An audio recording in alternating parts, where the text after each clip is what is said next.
jarang yang muncul dari rakyat biasa terus jadi tokoh utama. Iya, betul. Itu yang kayaknya itu Iya. menarik gitu. Makanya salah satunya itu jadi saya nulis Ronggeng itu 2 kali itu.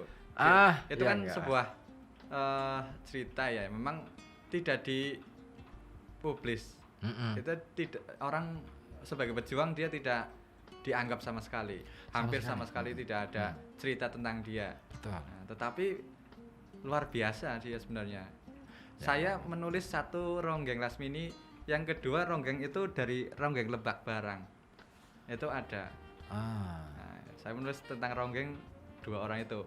Itu yang menarik kan gini, kenapa akhirnya saya beberapa kali saya bacakan tulisannya Mas Gati itu di beberapa di beberapa kesempatan diskusi atau acara-acara event-event lain, merinding aku bacanya karena dan pikiran saya waktu itu ketika membacakan cerita tentang Lasmini Ronggeng Lebak Barang itu, iya ya, bahwa dulu siapapun pengennya berjuang. Iya.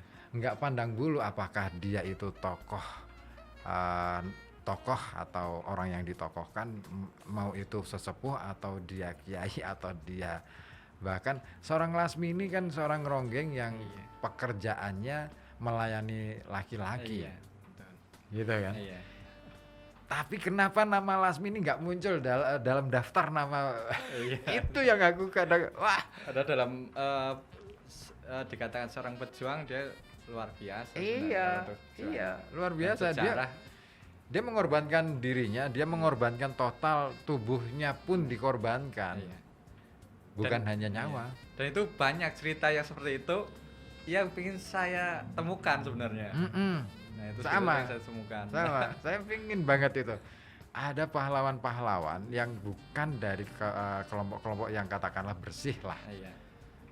Entah itu dia seorang perampok, pencoleng atau apapun, tapi dia melakukan sesuatu yang luar biasa. Si Pitung misalnya. Iya kan? Iya. Itu kan yang terkenal. Yang terkenal. Iya. Mungkin ada juga di daerah Pemalang, Pulau Sari atau mungkin di daerah sini nih ada nih. Iya. Maling gunanya siapa gitu kan. Nah, itu kan itu menarik sebenarnya. Oke, Pak Ganjar sepertinya sudah menyimak live streaming kita, siaran live streaming kita. Wah. Oke Pak Ganjar, Mas Ganjar atau Pak Ganjar ya saya nyapanya ya, enaknya ya. Nanti kita akan coba hubungi lewat telepon. Kita akan berbicara tentang sejarah lokal atau cerita rakyat lokal yang dalam peta sastra kita hari ini. Karena beberapa waktu lalu saya juga pernah membuat pembacaan cerita rakyat yang diterbitkan oleh Balai Bahasa Jawa Tengah. Tetapi baru cerita rakyat dari Blora. Nggak tahu di Pekalongan apakah nanti akan ada proyeknya, Pak? Saya siap deh. Saya siap mengawal itu. Banyak sih cerita-cerita yang sudah saya kumpulkan, cuman baru sebagian dan belum sepenuhnya, artinya belum sepenuhnya tersusun. Ada beberapa cerita-cerita menarik tentang sejarah lokal, cerita yang berdasarkan cerita-cerita rakyat. Tapi asik loh, Mas Iwang ini keren. Bisa-bisanya ya bikin puisi terus kemudian setiap hari bikin, gila. Gak kepikiran aku. Materi itu banyak ya, materi segala macam itu materi. Ya, materi. Tinggal kita mau sebenarnya harus dipaksa mau kayak gitu. Untuk melatihnya itu harus dipaksa mau nggak mau saya harus sehari ini harus ada ini kayak gitu. Oke, kita sudah menuju pukul 20 dan itu artinya saya harus memutarkan satu lagu yang luar biasa terkenal sedunia, karena semua orang di dunia ini pasti sudah pernah mendengarkan di live streaming soalnya. Jadi sekarang itu lagu apapun yang kita bikin gitu bisa disimak oleh warga dunia. Ya, sinyal pergantian waktu.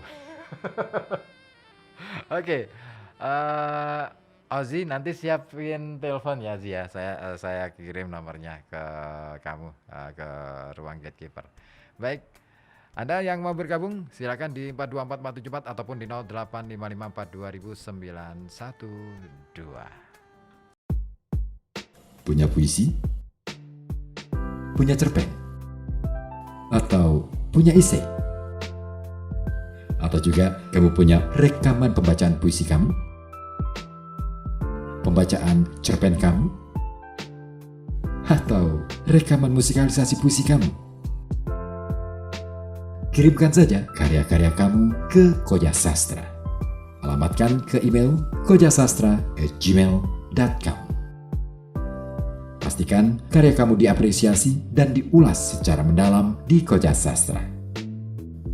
Simak acara Koja Sastra setiap hari Kamis pukul 19.00 sampai 21.00 dari FM 91,2 Radio Kota Batik. Kamu juga bisa menyimak lewat live streaming YouTube di channel Koja Sastra.